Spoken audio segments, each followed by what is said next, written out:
The military parade was initially called for December the 2nd to mark the 60th anniversary of the arrival of Granma, the yacht which brought Fidel Castro and the nucleus of his guerrilla army to Cuba to launch the revolution.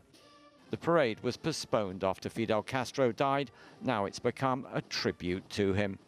Taking the salute, President Raul Castro was also aboard the Granma, as was Vice President Ramiro Valdez standing beside him. The event was also intended to send a message to the United States that Cuba is in no mood to compromise as it awaits the arrival of President-elect Donald Trump. Cuba will not renounce any of its principles or concessions to its sovereignty and independence. It will not yield its defense of the revolution and its anti-imperialist ideals. At its peak, the Cuban army was 300,000 strong, a battle-hardened combat force which in the 1970s and 80s fought in the independence wars in Africa. Today it shrunk to around 45,000 personnel. The military is no longer the fighting force it once was, but today it does play a powerful role in the Cuban economy.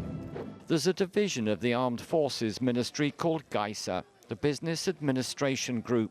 It's estimated that it controls around 60% of Cuba's state-run economy. It owns the new container port at Mariel, along with major retail outlets, as well as the majority of tourist hotels on the island, including the one in Havana, now managed by Sheraton.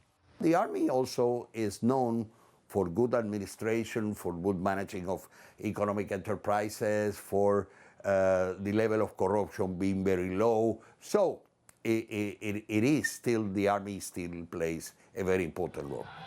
Joining the military on the march past were tens of thousands of ordinary Cubans under the banner "We are Fidel."